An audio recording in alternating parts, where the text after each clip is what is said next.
รมาทำร้ายจิตใจเรา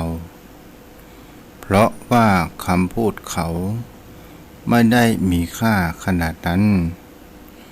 ขอยกมือ10 นิ้วกราบนอบน้อม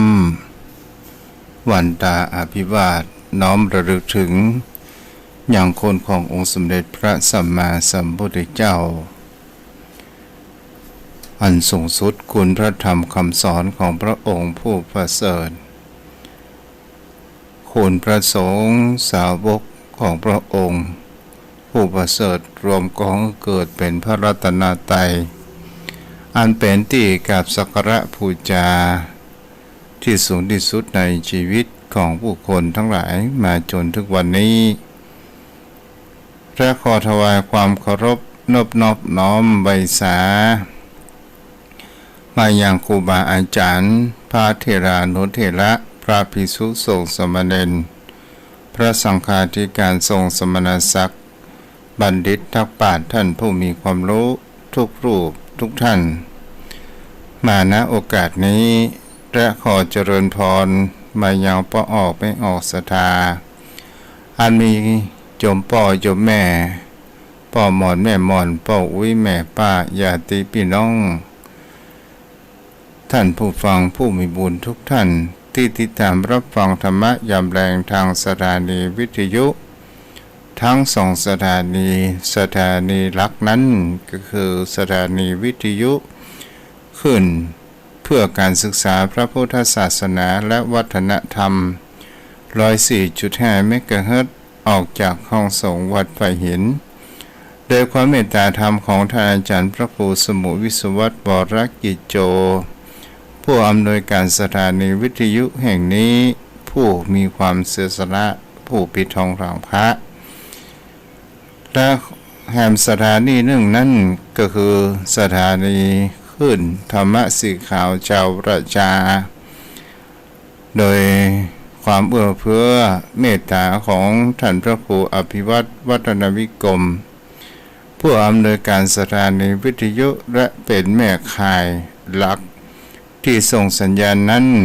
ไปทุกสถานีที่อยู่ในเครือข่ายขออนุโมทนาขอบคุณในความเมตตาธรรมทุกสถานีมาณโอกาสนี้ที่ได้ฮือตนตัวกระผมพระครูไพศาลสุตกรเจ้าอาวาสวัดทุ่งประเกตตำบลหนองหานอำเภอสันทรายจังหวัดเชียงใหม่ได้มาอู้มาจ๋าเป็นกู้เป็นกิมกับโยมพ่อโยมแม่ยามเมื่อแรงของวันพัดและวันศุกร์1 ชั่วโมงโดยประมาณตั้งแต่5 โมงเย็นจนถึง6 โมงโดยประมาณในนามของออกในนามคณะสงฆ์จังหวัดเชียงใหม่และในนามคณะสงฆ์อำเภอสันทรายมาอยู่เป็นประจำโยมพ่อโยมแม่วันนี้เป็นวันที่มีอากาศเย็นสบายมหาแสงแดดตั้งแต่เจ้ามาจนถึงแมลงแต่ก็ยังมีแสงสว่างที่เราสามารถมองหันทุกสิ่งทุกอย่างนั้นได้และอากาศนั้นก็มีความเย็นสบายนั้นเกิดขึ้นเป็นสิ่งที่บุคคลเราทั้งหลายจะหันได้ว่าช่วงนี้เป็นช่วงฤดูฝนมันก็มีแห่งคำว่าหน้ารับหลากเกิดขึ้นกาลายจังหวัดด้วยกันที่เกิดแห่งคำว่าอุทกภัยจากอันเกิดจากน้ำท่วมชมพ่อชมแม่ก็เป็นสิ่งที่กระหันได้กันน่าอินดูเปิ้นพอสมควรและก็สถานญาติโยมบ้านที่อยู่ลุ่มก็บางท่านก็บ้านก็โดนน้ำขังก็ถึงเวลาก็ต้องได้สูบออกอย่างนี้เป็นต้นเป็นสิ่งที่คนเฮานั้นบ่สามารถที่จะหลีกเลี่ยงได้แต่เฮาสามารถที่จะป้องกันนั้นได้เจ้าพ่อเจ้าแม่เป็นสิ่งที่ผู้คนเฮาทั้งหลายเฮาก็ลองได้มาศึกษาและก็พิจารณากันไปวันนี้เฮาก็มาอยู่กับกัน ในเรื่องธรรมะโยมพ่อโยมแม่วันนี้ตนตัวตัวเจ้า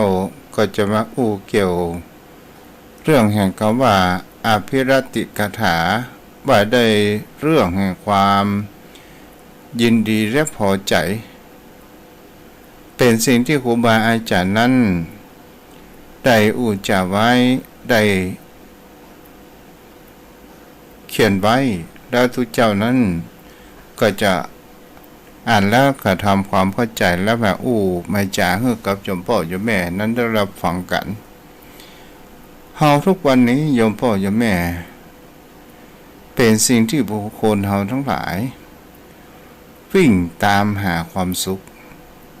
แต่ความสุขมันวิ่งหนีจากเฮาไปอยู่ทุกเมื่อ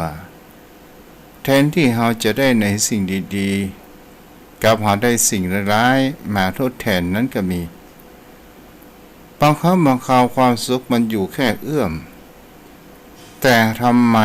ความสุขมันก็บินหนีไปและก็เป็นสิ่งที่ครูบาอาจารย์ได้ว่าอุปมาเหมือนดังผีเสื้ออันมีแห่งคำว่าผีเสื้อนั้นมันมีความสดใสงดงามถ้าลงมันถึงเวลามันลงกินน้ำเราจะหันได้ว่าผีเสื้อนั้นมันงดงามเมื่อผู้คนเฮาหันแล้วด้วยความสีสันของผีเสื้อหรือว่ากระเบื้อมันก็มีเหมือนกับว่าเฮาอยากจะได้มันแต่เฮาจะไปหยิบจับมันก็บินหนีจากมือของเฮาไปแต่ถ้าว่าเฮาจะดักมันจับมันด้วยความรุนแรงมันก็ตายไปอย่างความสุขก็เช่นเดียวกันโยมพ่อโยมแม่ในการจับผีเสื้อเฮาจับเบาๆก็บ่ได้มันก็บินหนีจากเฮาไปความสุขก็เช่นเดียวกันเป็นสิ่งที่เฮาจะหันได้ว่าเฮาวิ่งเฮาตามหามันก็หนีจากเฮาไปอยู่สม่ำเสมอนี่ก็เป็นสิ่งที่เฮาจะหันได้ว่าความสุขของผู้คนเฮานั้นมันมาเพียงแค่แวบเดียวและมันก็จะเรือแห่งความทรงจำและมันก็จะเรือแห่งความทุกข์เกิดขึ้นเป็นสิ่งที่บุคคลเฮาทั้งหลายจะหันได้ว่าก่อน2 ปีนั้นหมู่เฮานั้นการจับจ่ายทรัพย์สินเงินทองต่างๆนานามีความสะดวกสบายการเกิดขึ้นพอเวลามีโควิดนั้นเกิดขึ้นก็เป็นสิ่งที่จะหันได้ว่ามาจนถึงวันนี้ชีวิตก็มีแห่งคำว่าความลำบากในการทำมาหากินในการที่ทำธุรกิจต่างๆนานาพาให้ผู้คนได้รับแห่งความเดือดร้อนและบางท่านบางคนนั้นทำธุรกิจต่างๆอันติใจเงินธนาคารนั้นลงทุนกับมีภาระหนี้สินนั้นมาตอบแทนตอนแรกนั้นก็เป็นสิ่งที่ผู้คนเหล่านั้นจะหันได้ว่าเมื่อก่อนนั้นใช้ชีวิตอย่างหรูหรามีเงินมีทองในการกินการทานนั้นเป็นสิ่งที่ผู้คนเหล่านั้นมีความสะดวกสบายนั้นเกิดขึ้นพอเวลามีคำว่ามรสุมแห่งโรคระบาดโควิด -19 เข้ามาสถานญาติโยมทั้งหลายเป็นสิ่งที่เราจะหันได้ว่าการทำให้หมู่เฮานั้นเกิดแห่งเขาว่าเขาอยากหมากแพงเกิดแห่งเขาว่าทุกพิกภัยต่างๆแถมปอมีภัยธรรมชาติเกิดขึ้นโยมพ่อโยมแม่พ่อน้องว่าอยู่ในภาวะแห่งความโลกร้อนทุกเจ้าก็ได้ติดตามข่าวพอว่าในต่างประเทศนั้นอย่างกับฝรั่งเศสมีแม่น้ำแห่งหนึ่งแม่น้ำเส้นนั้นบ่เคยเหือดแห้งและเป็นทางเดินทางของเรือที่มีการท ก้าขายต่างเฮือกันณเวลาขนาดนี้ปันเดี๋ยวนี้ก็คือเป็นเขาว่าแม่น้ำสายนั้นเหือดแห้งและก็มีความแห้งแล้งเกิดขึ้นและบ้านเฮานั้นมีการแถบเอเชียมีการเขาว่าฝนตกศรัทธาญาติโยมทั้งหลายมีมรสุมมีพายุเกิดขึ้นลุกแล้วลุกเล่าก็เลยทำให้มีฟ้าฝนน้ำนั้นมากเกิดขึ้นนี่ก็เป็นสิ่งที่ผู้คนเฮาทั้งหลายจะหันได้ว่าความสุขก่อนนั้นมันก็หายไปมันก็เหลือเพียงแค่ความทรงจำปัจจุบันเหลือแห่งความว่าความทุกข์เกิดขึ้นนั่นเองอย่าพ่ออย่าแม่เป็นสิ่งที่เฮาจะหันได้ว่าความสุขอุปมาเหมือนดังผีเสื้อเฮาวิ่งตามหามันก็จะวิ่งหนีจากเฮาไปอยู่เรื่อยไปจนเฮานั้นบางครั้งบางคราวเฮาหันผีเสื้อกว่าเฮาจะได้มันมาบางครั้งบางคราวมันเฮาก็หันได้ว่าเฮาบ่ต้องไปลงแรงอย่างที่ไหนถ้าเฮานุ่งสีเสื้อที่มีแห่งความสดใสผีเสื้อหันเสื้อผ้าของเฮามีความสดใสแล้วมันก็มาบินมาจับต้นตัวของเฮานั่นก็คือเป็นสิ่งที่บางครั้งบางคราวเฮาจะเห็นได้ว่านั้นความสุขเข้ามาแห่งจิตใจของผู้คนเฮาแต่เฮาพอเวลาเฮาจะจับผีเสื้อมันก็บินจากเฮาไปแปลว่าความสุขของผู้คนเฮานั้นความสุขในที่นี้ก็คือความสุขทางด้านจิตใจที่ทำให้จิตใจของเฮานั้นฟูที่ทำให้จิตใจของเฮานั้นมีความยินดีและมีความปิติยินดีมีความประโมทนั้นเกิดขึ้นมันมาชั่วครั้งชั่วคราวแล้วมันก็จากเฮาไปยมพ่อยมแม่ก็เป็นสิ่งที่ผู้คนเฮานั้นจะหันกันได้นี่ก็คือมันเป็นทองธรรมชาติในการที่เห็นเขาว่าผีเสื้อชีวิตของผู้คนเฮาความสุขและความทุกข์ที่เข้ามาในชีวิตในจิตใจของผู้คนเฮานั้นก็ถามโยมพ่อโยมแม่ถ้าเฮาบ่มีแห่งเขาว่าพอดีมันยังจะมีแห่งความเกิดขึ้นความสุขนั้นก็คือเป็นความสุขที่มันเกิดขึ้นจิตใจที่มีแห่งคำว่าเวทนาก็คือความรู้สึกมันมีลักษณะอยู่นั้น3ประการด้วยกันความรู้สึกทางด้านกายรู้สึกทางความรู้สึกบ่สบายกายและมีอาการเฉยๆอันนี้เป็นตัวแห่งคำว่าความรู้สึกก็คือเวทนาจมพ่อจมแม่ก็เป็นสิ่งที่เราจะลองสังเกตและหันได้ว่าความสุขที่สบายอย่างพ่องสบายกายสบายใจอิ่มเอิบใจตลอดจนถึงอาการที่แสดงแห่งความดีอกดีใจอย่างเช่นถ้าเราได้สิ่งของที่เป็นวันคล้ายวันเกิดของเรามีบุคคลท่านใดท่านหนึ่งจะเป็นการอวยพรจะเกิดเป็นการมอบสิ่งของหรือว่าลูกหลานนั้นมาสะใภ้หรือว่าสามีภรรยานั้นมาสะใภ้เขาก็จะเกิดมีแห่งเขาว่าดีอกดีใจและมีความพอใจอยากสิ่งที่เขาจะหันได้ว่านี้ก็คือสุขเวทนานั้นมันเกิดขึ้นตลอดจนถึงเป็นสิ่งที่ผู้คนเฮาทั้งหลายอย่างกับเฮานั้นทางด้านมีโชคมีลาภถูกหวยรวยเบอร์ถูกรางวัลที่1เฮาก็หาได้ว่าผู้คนถูกรางวัลที่1ก็มีความดีอกดีใจปลื้มปิติยินดีและก็เป็นสิ่งที่จะหันได้ว่าเมื่อยินดีและเก็บความลับ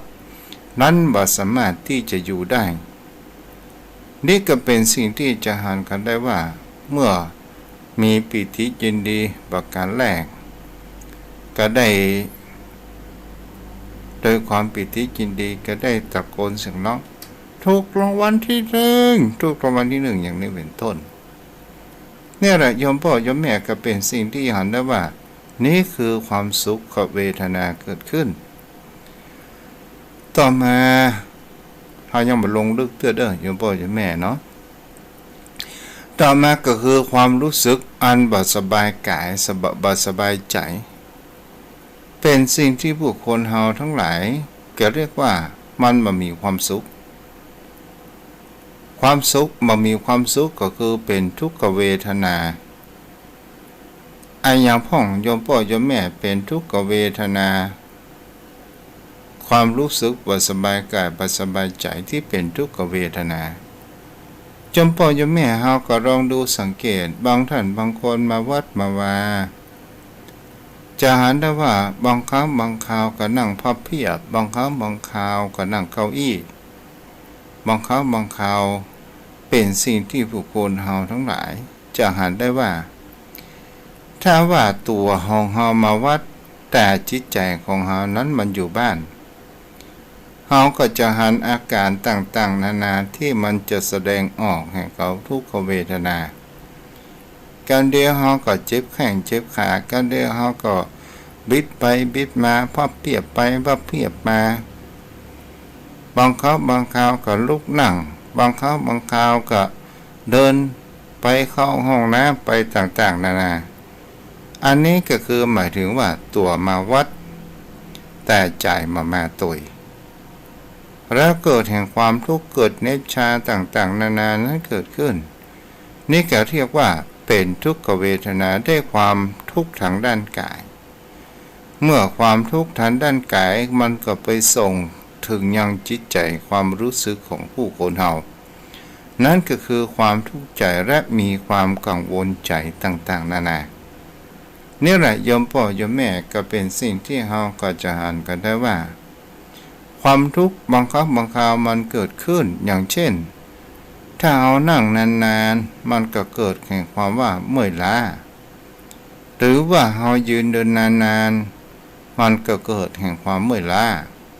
เฮาเดินนานๆมันก็เกิดแห่งความเมื่อยล้าถ้าเฮาอยากจะเปลี่ยนจากทุกขเวทนาเป็นสุขนั้นก็คือเฮาเปลี่ยนอิริยาบถถ้าเฮานั่งเมินมันก็เป็นเนชชาและเราจะมีการเปลี่ยนอิริยาบถเป็นการท่ายืนหรือเดินเป็นสิ่งที่เราก็จะหันกันได้ว่านี่ก็คือเป็นสิ่งที่เรียกว่าทุกขเวทนานั้นเกิดขึ้นต่อมาโยมพ่อโยมแม่แห่งคำว่าอาการเฉยๆบ่สุขบ่ทุกข์บ่ปวดบ่เมื่อยเช่นในการเรียนหนังสือทำไมนักเรียนเขานั้นถึงเรียนหนังสือมามีความเบื่อหน่ายและก็เป็นสิ่งที่ผู้คนทั้งหลายบางคนก็มีความเบื่อหน่ายบางสิ่งบางอย่างนั้นเป็นสิ่งที่เราก็จะหานกันได้ว่าอย่างกับผู้คนผู้มีความสนใจธรรมโยมพ่อโยมแม่ได้ฟังวิทยุโยมพ่อโยมแม่นั้นก็มีความสุขแต่ในการนั่งฟังแล้วเฮานั่งฟังนั้นได้นานและก็ก่อให้เกิดแห่งคำว่าความหันได้ว่านั่งเมินแต่เฮาบ่ได้คิดถึงแห่งความเป็นเนตรเป็นชาเพราะเวลาทุกเจ้าได้บรรยายธรรมเสร็จเรียบร้อยโยมพ่อโยมแม่ก็จะมีความรู้สึกว่าเจ็บแข้งเจ็บขาฟังเมินขนาดอย่างนี้เป็นต้นนี่เรียกว่าเป็นสิ่งที่หันได้ว่าอุเบกขาเวทนาอสุขายะทุกขายะก็คือบ่สุขบ่ทุกข์อยู่ในแห่งคำว่าพอปานกลางสถานเนี่ยจอมอย่างกับบุคคลที่เล่นการพนันเล่นไพ่เอาจวนมาวัดกะอ้างหันอ้างนี่เจ็บแข้งเจ็บขานั่งบ่ได้นั่งฟังธรรมบ่ได้แต่ยังนั่งเล่นไพ่ได้เป็นคืนหู้ นี่เพราะอะไรอย่างเล่าก็เพราะว่าความรู้สึกของเขานั้นมีแห่งคำว่าในการเล่นภายนั้นเขามีความสุขแต่การฟังธรรมนั้นเขาว่ามีความทุกข์อย่างนี้เป็นต้นโยมพ่อโยมแม่เป็นสิ่งที่เราจะหันกันได้ว่าความสุขเป็นสิ่งที่คนเรานั้นวิ่งแสวงหาเพื่อให้มันเกิดขึ้นกับจิตใจของผู้คนเราความสุขจะทำอย่างไรให้เกิดแห่งความสุขแห่งแก่ใจกับตนตัวของเรานั้นได้ถ้าเราอู้แบบหยาบทำตามธรรมชาติก็คือจะต้องมีตัวแห่งเขาว่ากระตุ้นหรือว่ามีเหยื่อล่อในที่นี้ก็หมายถึงตัวแห่งเขาว่าอารมณ์ก็รับฟังกันเด้ออารมณ์ของเฮาก็แปลไปแห่งประการหนึ่งก็ว่าที่เกาะที่ยึดตามภาษาบาลีก็เรียกว่าอารมณะหรืออารัมภนะถ้าเฮาอู้ไปแล้วทุกสิ่งทุกอย่างมันก็จะต้องมีที่เกาะที่ยึดเหมือนผู้คนเฮานั้นจะเอารูปบรรพบุรุษของเฮาหรือรูปของเฮาก็ตามจะอาทิตย์ข้างฝาเฮาก็จะต้องตอกตะปูหรือขันน็อตสะโคไว้ที่ข้างฝาก่อนแล้วเฮาก็เอารูปไปกองเช่นเดียวกันความสุขก็จะต้องมีแห่งเขาว่าติเกาะนั่นก็คืออารมณ์ของผู้คนเฮาติเกาะแห่งความสุขนั้นคืออารมณ์ในที่นี้ก็คือสิ่งเล่าโยมพ่อโยมแม่เป็นสิ่งที่ผู้คนเฮาจะหันได้ว่าสิ่งเล่าพุทธองค์นั้นแบ่งออกเป็นอยู่สองประการด้วยกันคืออิทธารมณ์และอนิทธารมณ์อิทธารมณ์ก็คือสิ่งที่กระตุ้นที่น่าพอใจอนิทธารมณ์สิ่งที่กระตุ้นที่ไม่น่าพอใจมันก็มีอยู่สองอย่างเนี่ยโยมพ่อโยมแม่เป็นสิ่งที่ผู้คนเราทั้งหลายว่าสิ่งที่มันกระตุ้นทำให้จิตใจของเรานั้นมีเกิดแห่งเขาว่าความชอบเกิดกระตุ้นเพื่อเรานั้นมีความสนุกและก็มีสิ่งกระตุ้นเพื่อเรานั้นมีหัวเราะชอบใจและมีความพอใจและมีความสุขอย่างเช่นถ้าเราหันรูปสวยๆงามๆเราจะหันได้ว่ามันก็ส่งทางด้านตาของเราซึ่งเป็นหน้าต่างแห่งหัวใจมันก็ส่งภาพนั้นไปแห่งตัวแห่งเขาว่าเวทนาและปรุงจิตใจไปตัวถึงแห่งเขาว่าสังขารจะหาได้ว่ารูปร่างนั้นมีความสดใสงดงามตลอดจนถึงเสียงที่อัน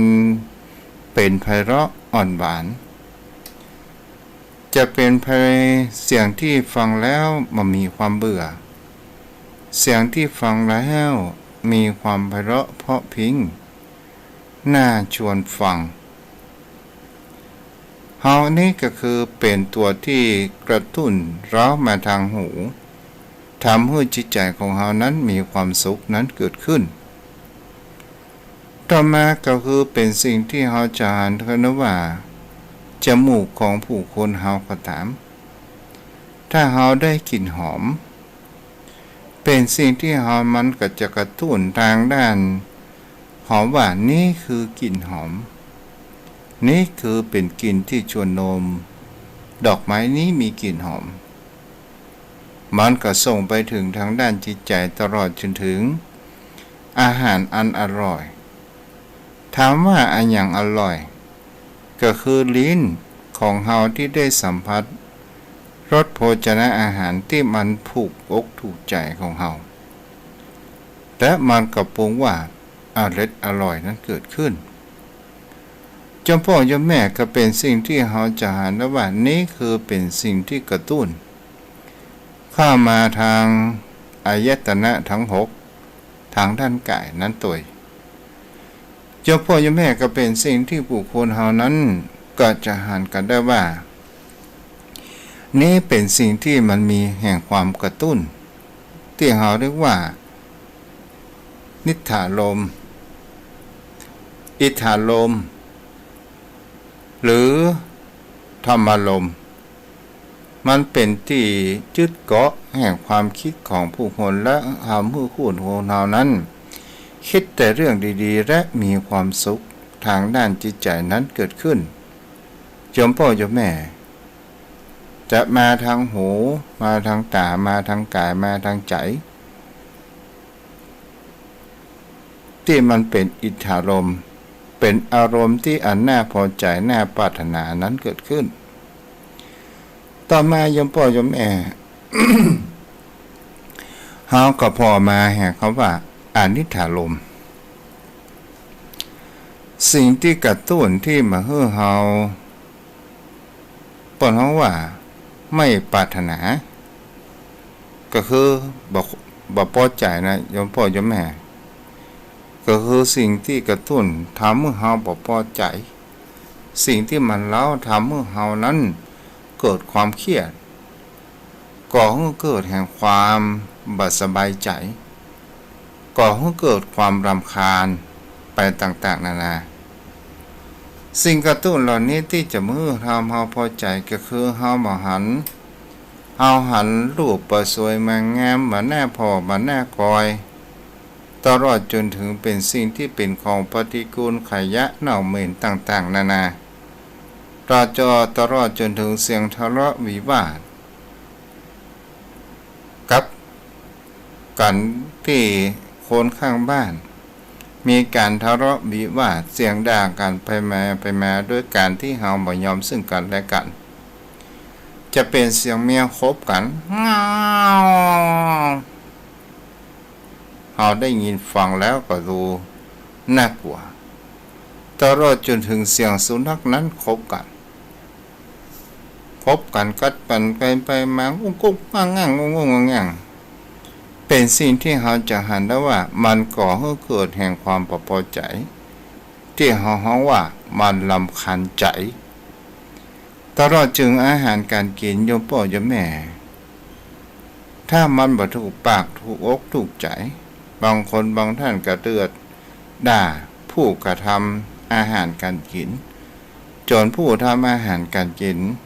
บ่มีกำลังใจนั้นก็มีและเป็นสิ่งที่เราก็จะหากันได้ว่านี่ก็คือเป็นอนิทธารมณ์อารมณ์อันเป็นที่ยึดเกาะอันที่บ่มีแห่งเขาว่ามันมีความพอใจนั้นเกิดขึ้นหรือว่าที่นอนก็มันนุ่มมีหลายสิ่งหลายอย่างที่เราสรุปกันว่ามันมีความสุขอยู่ที่ไหนก็เป็นทุกข์ตัวนี้คือเป็นตัวกระตุ้นที่ทำให้เรานั้นเกิดความสุขและก็เป็นสิ่งที่ผู้คนเราก็จะเห็นได้ว่าเราจะประสบในเรื่องอานิทธารมณ์นั้นกันเป็นส่วนใหญ่แต่คำว่านิทธารมณ์เป็นสิ่งที่เราปะและมันอยู่กับเรานั้นน้อยก็คืออารมณ์ที่อันน่าพอใจอานิทธารมณ์อารมณ์ที่มันน่าพอใจนั้นถ้าเราพิจารณาให้มันตันเราก็จะตกเป็นทาสของมันและก็จะทำให้สิ่งยั่วยุเหล่านั้นทำให้เรานั้นเกิดแห่งความว่าโมโหหรือว่าภาษาพระเรียกว่าโทสะความโกรธความเกรี้ยวกราดนั้นเกิดขึ้นและความสุขมันก็หนีจากเราไปโยมพ่อโยมแม่ถ้าเรามาถึงความสุขในความสุขที่ว่ามันอยู่แป๊บเดียวแล้วมันก็หายไปโยมพ่อโยมแม่ เฮาก็ลองมาดูโยมพ่อโยมแม่นั้นได้มีความตึกดองดูสังเกตเป็นสิ่งที่เฮาก็ลองดูว่าความสุขทำไมถึงมันมาแป๊บเดียวแล้วมันก็หายไปโยมพ่อโยมแม่นั้นได้หันภาพอย่างเช่นเฮาเป็นคนอยากจะให้มีความสุขในทางภาพที่ดีเช่นได้ยินเสียงไพเราะมีแห่งเขาว่ากลิ่นหอมเย้ายวนรสชาติอาหารอร่อยต่างๆนานาและก็ทำให้เฮานั้นพอใจเอาละโยมพ่อโยมแม่ก็ลองดูว่าอย่างเช่นโยมพ่อโยมแม่นั้นจะหันได้ว่าสิ่งของอันยังก็ตามที่เฮามีความปรารถนาและเฮาได้มันมาแรกเริ่มเดิมทีนั้นมันก็มีความสุขอย่างมีความสุขถ้าว่าเฮาได้ซื้อรถกันใหม่มาด้วยความสมใจของเฮาซื้อได้แล้วก็เหมือนได้บ่ได้ความสุขบุคคลที่ได้รถนั้นมันจะมีเวลามีความสุขนั้นได้สักกี่วันเจ้าพ่อเจ้าแม่ก็ลองดูสังเกตมันก็จะมีความสุขได้ประมาณสักเดือน2 เดือนตอนนั้นเฮาก็จะมีความเฉยๆที่เฮาเรียกว่าอุเบกขามันก็มีความเฉยๆอย่างความดีอกดีใจมันก็หายไปแล้วเป็นสิ่งที่เฮาก็เห็นได้ว่าความสุขมันก็อยู่กับเฮาเพียงแค่เดือน2 เดือนเท่านั้นต่อมาเฮาก็ลองมาดูความสุขอันเป็นแห่งความว่าดีอกดีใจอย่างข้าเฮาถูกหวยรัฐบาลรางวัลที่1โยมพ่อโยมแม่ได้เสียสัก6 ล้านเฮาก็มีความดีอกดีใจบุคคลที่ถูกหวยรวยเบอร์เป็นหลักล้านมีความดีอกดีใจได้สักกี่วันเปิ้นก็ได้ทำสถิติว่าประมาณสักปีหนึ่งแล้วสิ่งเหล่านั้นก็จะได้ว่ามันก็จะมีความสุขรู้สึกต่อไปก็มีความเฉยๆตลอดจนถึงบางครั้งบางคราวเหมือนมีความสุขรู้ว่าบอกเคยถูกหวยรางวัลที่1มาและเป็นสิ่งที่จะหันกันได้ว่าบางครั้งบางคราวเฮาถูกหวยรางวัลที่1บางคนนั้นก็เอาเงินไปลงทุนบางคนนั้นก็ใจสะปะสะปันบางคนนั้นก็เอาใจไปต่อทุนซื้อหวยแฮมตอนสุดท้ายก็บ่เหลืออย่างสักอย่างความดีอกดีใจมันก็มีเพียงแค่นั้นและก็เป็นสิ่งที่เฮาจะหันแหมประการหนึ่งว่าถ้าว่าเฮานั้นอย่างเขาว่าเฮาได้ลิ้มรสอาหารอันอร่อยอย่างเขาว่าไปกินปูอลาสก้าที่เชียงดาวอย่างนี้เป็นต้นสาธารณญาติโยมทั้งหลายเฮาก็จะเห็นได้ว่ารสอาหารมันอร่อยจริงและหมู่เฮาทั้งหลายก็มีความสุขแต่ว่าเฮาจะถามว่าเฮากินคำแรกนั้นมันถูกรสและมันมีอร่อยเมื่อมันอร่อยได้สัก2-3 กำที่5นั้นมันก็เหมือนกับว่าเป็นอาหารธรรมดาเพราะว่าเฮารู้รสชาติแล้วว่ามันอร่อยและมันมีความสุขใจนั้นเกิดขึ้นแต่ถ้าว่าเฮานั้นบริโภคมันมีลักษณ์แห่งการบริโภคว่าโภชะนั้นพอประมาณสาธารณญาติโยมทั้งหลายเป็นสิ่งที่เฮาจะได้ว่าถ้าว่าเฮาบริโภคอาหารการกินข้าวมาก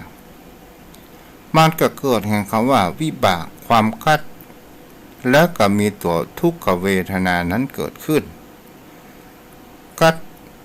เป็นสิ่งที่เฮาก็จะอ่านกันได้ว่าโอ้โลภในการกินจนลูกปอบ่ได้ไอ้น้อยเอาอีพ่อลูกกำละจะไปตีอันนี้ก นี่แหละโยมพ่อโยมแม่ก็เป็นสิ่งที่จะเฮาก็หันกันได้ว่าบางครั้งบางคราวสุขมันมีเพียงแค่แป๊บเดียวแล้วมันก็บินหายเฮาไปแล้วมันก็จากเฮาไปและเฮาจะเงียบอย่างใดเล่าถ้าเฮาได้คิดเป็นประการเช่นนี้เฮาจงหาวิธีสร้างความสุขที่มันถาวรที่เฮาอยากจะได้ถาวรนั้นเกิดขึ้นมันก็เป็นเรื่องได้ยากเหมือนกันโยมพ่อโยมแม่เพราะว่าทุกสิ่งทุกอย่างจะสุขหรือจะทุกข์ก็ตามสมหวังบ่สมหวังก็ตามมันเป็นอนิจจังทั้งนั้น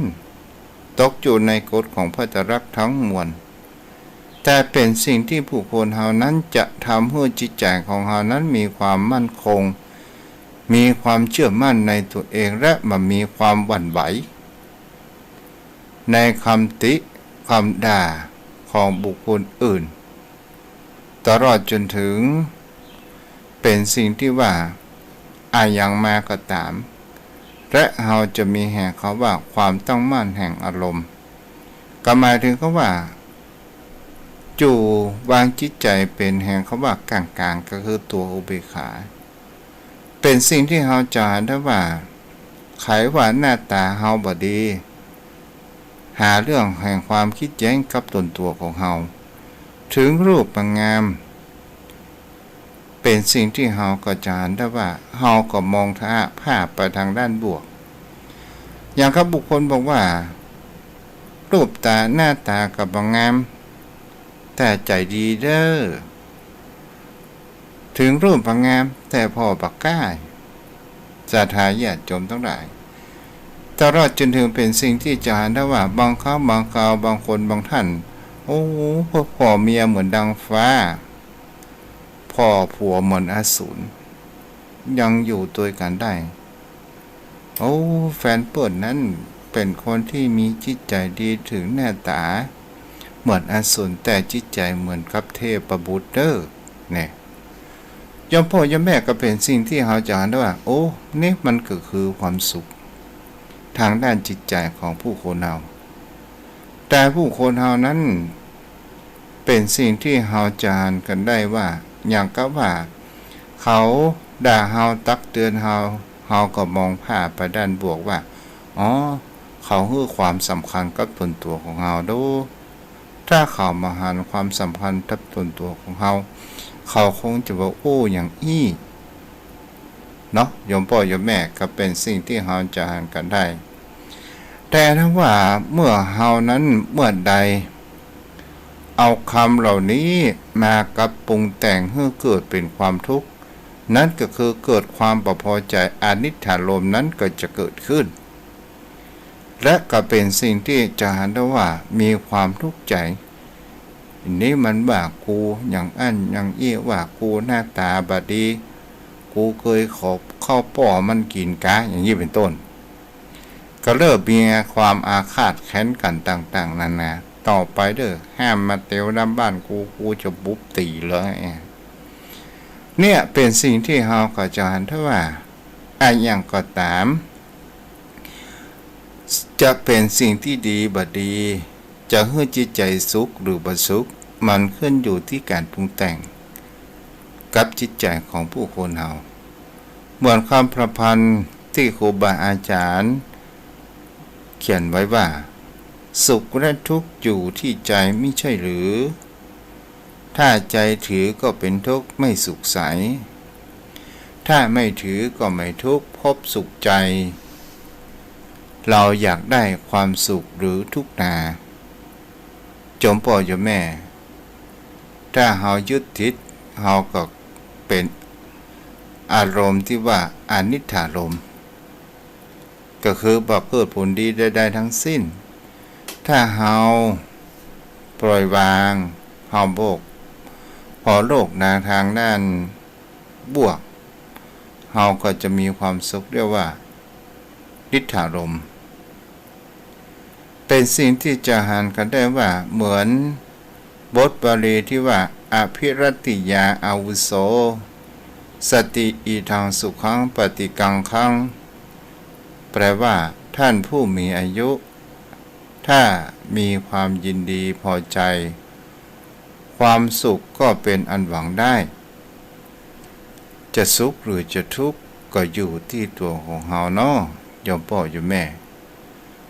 วันนี้ก็ใช้เวลามาพอสมควรวันนี้ศรัทธาญาติโยมทั้งหลายจะมีเรื่องอู้จ๋าโยมพ่อโยมแม่ตบท้ายหรือว่าทิ้งท้ายโยมพ่อโยมแม่มีตุลุงจู่ตนหนึ่งเป็นพระบ้านนอกเป็นตุเจ้าเท่าเป็นตุหมอนแล้วเนาะก็ขี้หลงขี้ลืมศรัทธาญาติโยมทั้งหลายวันนั้นเป็นวันศีลวันพระตัวเจ้าก็มามีไผจะมาเป็นตนแทนลูกพระลูกเนนลูกตัวเจ้าก็มามีที่จะแทนตินแทนมือหาคนบวชกันนั่นก็ได้ยากพอถึงวันศีลวันพระตุลงก็ได้เทศธรรมผูกเดิมเนี่ยนะโมตัสสะภะคะวะโต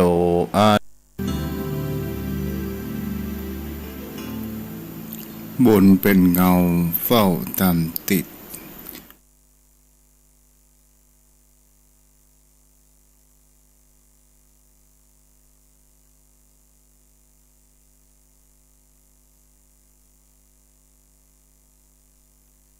โบดุลาสะบุริสะทั้งหลายอันมาพร้อมหน้ากันฟังธรรมอันว่าบ่เจ้าใจเข้าไปสู่ป่าก็ไปหันนางนก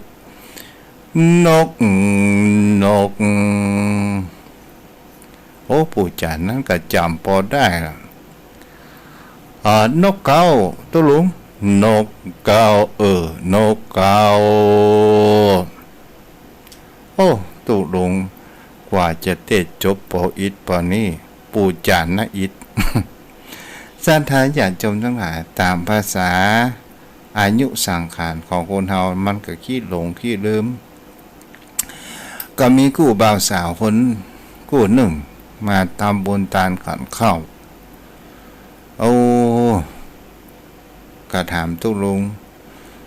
แล้วว่าวันนี้ผมมาทำบุญทานขันข้าวหมู่ข่มเขาสองคนนี่จะแต่งงานขอพรตุลุงตัวตุลุงก็ได้ปั่นปนเอวังคนโตดีและอันจะในวันนี้ก็เป็นวันดีไม่มีสู่ทั้งสองคนก็มาทำบุญแม่ว่าสู่ทั้งสองคนได้วางจิตใจอารมณ์อะไรไปประจังไปหลงคงค้างโอ้เจ้าบ่าวเจ้าสาวบัดใจตุลุงบัดใจตุลุงเหรอบัดใจเหรอโอ้ว่าไปละปั่นปวนผิดดุงลืมเอาใหม่เอาจิกปอเอาจิกพิกนั้นก็คือขนมจกปอกนั้นก็คือห่อเนื้อแบ่งปึงลึงนั้นก็มันกับเพนราบดิบจบละเดี๋ยวบอกยังแม่อาจจะเอ็นเดอร์ทิ้งถ่ายเอาแล้วเนอะจะใครจะโทรมาอู้แจกันโทรเข้ามาได้เนาะ0631639950วันนี้คนรับฟังทางเฟซบุ๊กมีคุณโยมจันจรัสรับฟังอยู่ด้วยเจ้าเนาะสาธุเนาะใจกันและคุณโยมแม่วัลภาศิวิกะเนาะเจริญพรวัดกายครับหลวงพ่อกิจเนาะจ้าหลวงพ่อประโมงดีนะมาหานะเดี๋ยววันนี้ถูกหวยจะถวายสักก้อนหนึ่งจ้าถวายเฉพาะตนเลยมันจะไปออกข่าวนะ อ่าจ้าอนุโมทนาสมปรารถนาล่ะฮะเคยได้หลายครั้งเหมือนกันงวดๆเนี่ยแต่นานจ้าจ้าหลวงพ่อไปสาครับจ้าบุญรักษาจ้าใครจะโทรมาก็โทรมาได้เด้อตอนนี้5:46 นาทีเนาะ0631639950 ใครรับฟังตังใดอยู่ตังใดก็โทรเข้ามาได้เด้อโยมพ่อโยมแม่วันที่15 กันยายนนี้ซึ่งเป็นวันครบรอบวันในวันคล้ายวันเกิดของตนตัวตุเจ้า47 ปีอย่าง 48อยากจะทำบุญได้นิมนต์พระเถระภายในตำบลก็จำนวน13 รูปโยมพ่อโยมแม่ถ้านิมนต์นักก็เก่งอกเก่งใจโยมพ่อโยมแม่ท่านใดอยากจะร่วมทำบุญเป็นเจ้าภาพสังฆทานตามกำลังของเฮาเด้อก็ติดต่อเข้ามาได้เนาะ0631639950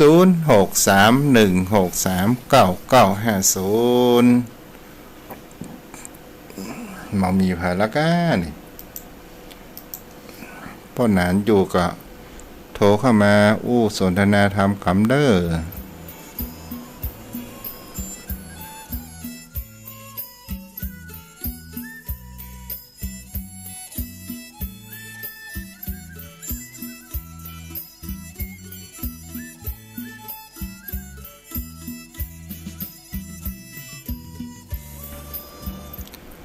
0631639950เจริญพรพ่อนานครับขอกราบเจ้าไต้ไวสารและเมตตาธรรมท่านพระคุณเจ้าด้วยความเคารพอย่างสูงครับวันนี้คิวว่างแล้วท่านเจ้าเนาะคิวว่างเฮ้ยต้นเมาฝนกันเย็นครับผมกล่าวขยันตกทั่วหมดดีฟังน้ำฟังธรรมอากาศเย็นสบายมันเปิงกับเข้ากับสาท่านพระคุณเจ้าวันพุธก็ได้ไปวัดเนาะครับวันพุธไม่ไปทำข้าวรักษาอนุธรรมเนียมมรดกธรรมไทยครับทางนี้ฝึกเน้นนะท่านพระคุณเจ้ามันก็มันเหมือนไก่ฮักขันนะกันเอาฝึกถ้าบ่ฝึกมันก็จะหายจะลืมไปเนาะ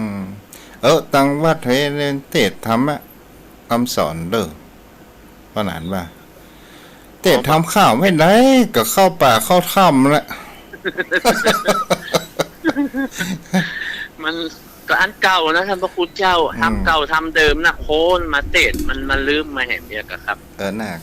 คนส่วนมากก็เป็นคนรุ่นใหม่นะคนรุ่นเก่าๆแท้ๆก็บ่มีแล้วครับก็เสี่ยงเป็นรุ่นไปแล้วท่านพระคุณเจ้าคนรุ่นใหม่แม่